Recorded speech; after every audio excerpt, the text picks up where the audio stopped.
Hi, everyone. Thank you for joining us. We're here at the XPEL booth at NADA in Las Vegas.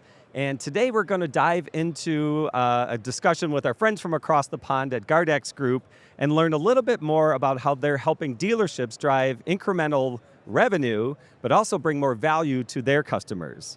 So I'm joined today by Iain Fraser, who's the XPEL UK Regional Sales Manager for XPEL, and then Billy Coutin, who's the CEO of the GardX Group.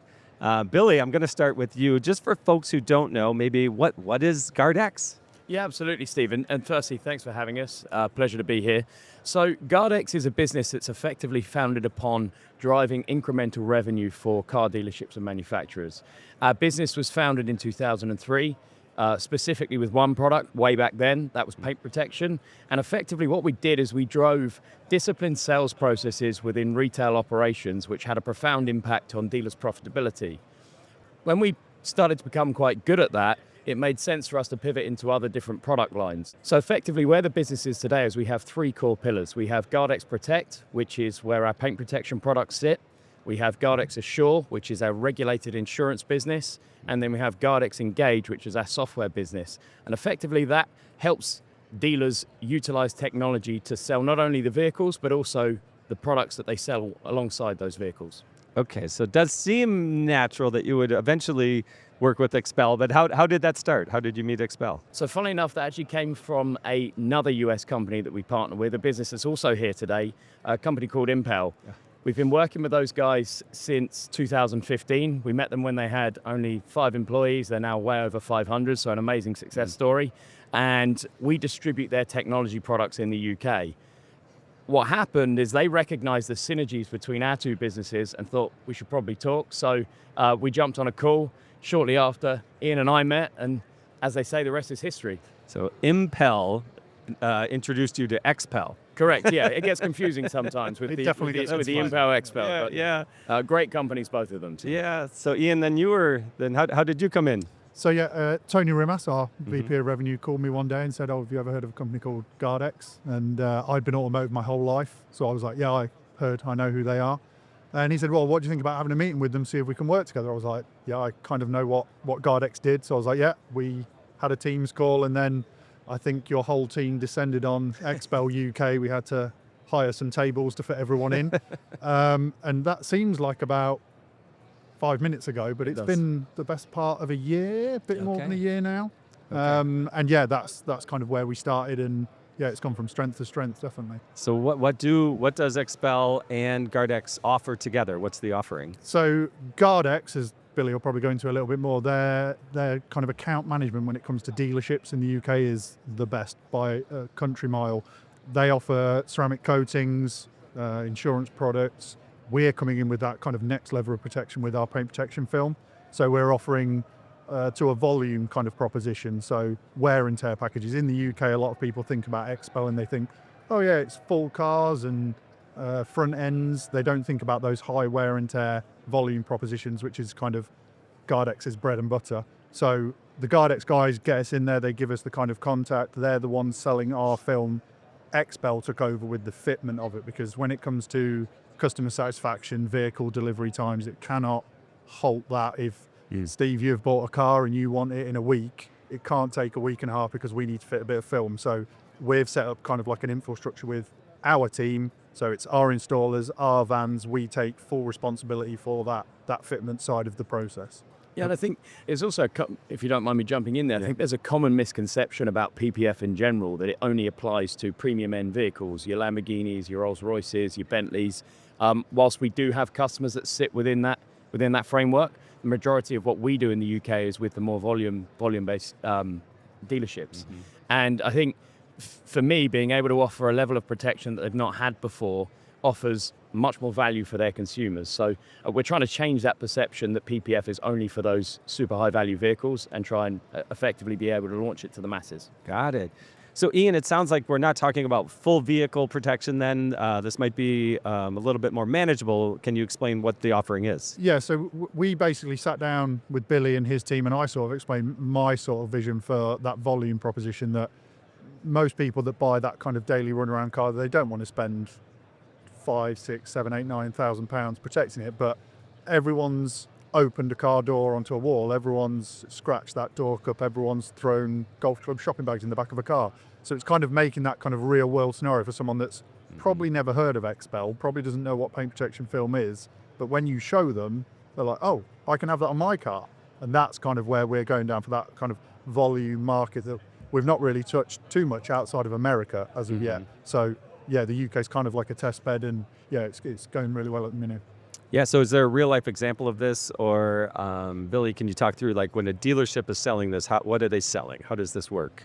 So effectively what they're selling is they're selling a combined proposition of either a ceramic or a polymer-based paint protection, chemical-based solution, combined with the XPEL PPF that's going to sit over those high traffic areas. So effectively, again, I think another common misconception was that you can't have ceramic and PPF together. Again, we want to change that perception. We see value in both. Customers definitely want to protect their vehicle from harmful UV rays, from acid rain, from industrial fallout, but at the same time, they want to protect it from damage from the scenarios such as what Iain mentioned. Yeah, absolutely. I would definitely agree. We've all lived through that scenario. So how is this helping the dealership then? Are they really making money on this? Yeah, so I mean, our commodity has always been driving incremental revenue for car dealerships, and that will never change. What we see with this is one of the challenges that we've seen in the UK auto sector over the last 12, 24, 36 months is margin compression. Dealers are looking for how can they deliver value to consumers, but also how can they generate incremental revenue. And so combining these two propositions together enables them to charge a little bit more, but also provide more value and therefore have further profitability. So far the signs are good. We've had some really positive feedback from all of the dealers that have launched it. The numbers kind of speak for themselves. To add to that, I was going to say with the XPEL part of the kind of partnership, because it's such a tangible add-on, you can physically show the customer what it's doing day in, day out, protecting. The customers love it. Then when we obviously, part of my role is going in and training up the GardX guys as well as the dealerships. When they understand what it can do and you show them the scratch test, they're like, straight to it. They love selling it from what we've done so far with a lot of kind of pilot schemes. We've had a couple of full group rollouts and to the point of making money. Yes, it's such an easy add-on for them because it works hand in hand with the kind of product that Billy's already selling through GardX. So now it's more tangible. It makes our job easier to sell it. Yeah, that's good. You're welcome. You're welcome. So Iain, then what is the process? If a customer orders this, dealership sells it, a customer orders it, what happens then? So say, Steve, let's say you're going into said dealership and you've ordered your car. They have add-ons as pretty much global car sales do. You order the GardX Pro piece. That then gets filled in by the dealership as a jot form that comes through to XPEL UK. So you put in what car you've bought, what kit you have, comes into us. We then book that in. We've got an SLA of 3 days. So from time of that order hitting our inbox, we will be there within 3 days to fit the kit, as long as the car's available. Obviously, we have some on new cars that get built, and we'll do it as and when the car's readily available. Yep. So to a dealership, then there's no delay other than maybe maybe 1 day extra or something just to get this done. The occasional delay is when a dealership thinks a day is 5 o'clock on a Friday. It's quite difficult for us to call that a day. Yeah, we've actually worked with a lot of dealers because they'll sell it and they'll be like, oh, the car's right here and he wants to go, and we've done it same day. We can't do that every time, obviously, but we understand that timing is everything to a car dealership. They want cars to go out as quickly as possible. Yeah, we don't want to interrupt that process at all, because we know that for every day a vehicle stays in stock is revenue lost to a dealer. So. Right. Yeah. And is the work done at the dealership? Okay, so XPEL technician comes there. Yeah, so we have a network of installers, XPEL employed, vans, kitted out with the plotter on the back so they can go to site, bespoke kits for all the different cars. Obviously we've got the DAP, which has all the pattern and designs in, so there's no knife cutting on the car, because sometimes that's a bit of a misconception that people are, oh no, I don't want knife going on my paintwork. That doesn't happen. Always our employees, so there's no third party, there's no valeters doing anyway. It's always XPEL's own employee going in, fitting the kits. Got it. Billy, any other things you've had to overcome when selling this or trying to convince a dealership to try this? Yeah, I mean, I think change is always difficult for retailers because they work on relatively slim margins, and anything that could potentially disrupt that is always going to be a challenge. But to Ian's point before, we're showing them something that's super tangible. They can see the film, they can see how it adds value to the paint protection proposition that they're already selling. So that bit's been relatively easy. I don't think anyone questions the value proposition. It's been more how can we make it work operationally? And there's always that fear that by installing this new part of the process into the journey, is that going to impact delivery times? Is that going to impact the ability to sell it? Is it going to cause friction with sales teams because they see it not quite working out from the operational side of things? And I think as long as, and so far so good, we've done a pretty good job of allaying those fears. As long as we stick to that, I see no reason why we can't scale this thing pretty quickly. Because, I mean, in the UK right now, we're the leader in terms of ceramic paint protection, and we see no reason why XPEL and this new partnership can't be a big part of that.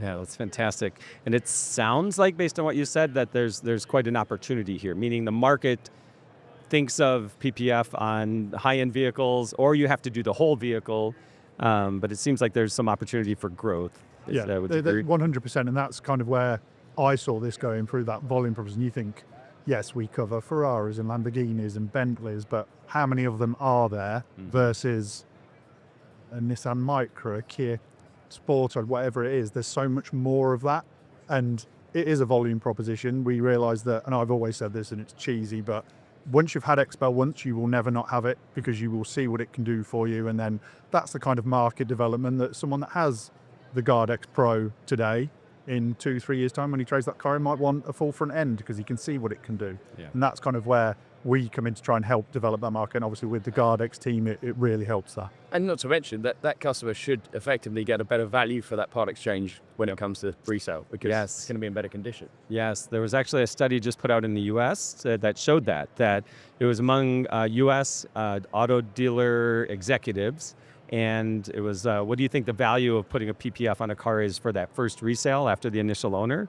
And 70% of the dealers said it will retain up to 15% more value. Yeah. And it wasn't a full car. It could have been just a front as well. So yes, you're right. It seems like, and those were like used car salespeople who are saying, we'll either pay more for that car because it has PPF on it, or we're going to be able to sell it for more because we know the paint's protected. You definitely see that more now as well. Like, you go on YouTube and see all these guys and they're buying and selling supercars and like, has it been PPF? Yeah. It's such like a big thing now that if it hasn't, it's kind of like a bit of don't know if I want that or not. Right. So that's kind of, obviously it's perfect for us. That's what we want people to do, because it does protect that investment. Yes. So can either of you tell me what's next? Is there something else brewing between GardX and XPEL?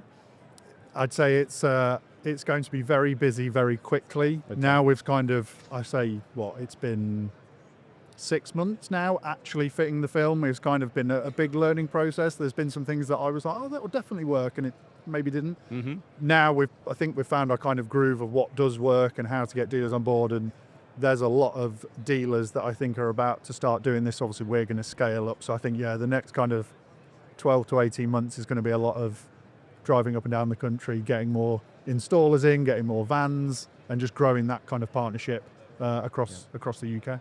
Yeah, I was just going to ask that. So it's throughout the UK, correct? Yeah. Or growing? Yeah, so it's throughout the whole of the UK. We're actually going over to Northern Ireland in a couple of weeks as well, because there's a lot of interest UK there. for now. UK for now. Obviously, I've got some big ideas, and sure. Billy knows that, and I'm sure the guys at XPEL do as well, that I see this kind of going everywhere. Obviously in the States it's already big, we don't do it the same way, but across the globe really, I see dealership services kind of really taking over. Yeah, I think just to add to that, like, we work with a wide base of international clients as well. The UK will always be our biggest market, and so naturally that makes sense to be the first place to launch it. Likewise, XPEL have great infrastructure there, so it kind of dovetails nicely. But I see no reason why we can't scale this into our international markets. I know XPEL have great representation across continental Europe, across the Middle East, across obviously the US as well. So for us, it's exciting that we've started here. We've started in our home market. But again, I see no reason why we can't scale this internationally as well. Well, you just answered my next question, but I'll ask you again, or ask you anyway, Billy. So for GardX Group, what's next? Whether that's with XPEL or not, what else is happening for you? So for us, we continue to look to innovate. We don't want to bring products to the market for the sake of it, but we continue to look to innovate our product set. We don't want to make sure, we want to make sure, that we don't kind of rest on our laurels. We want to make sure that we've got market-leading products that are delivering true value for dealers, but also their customers.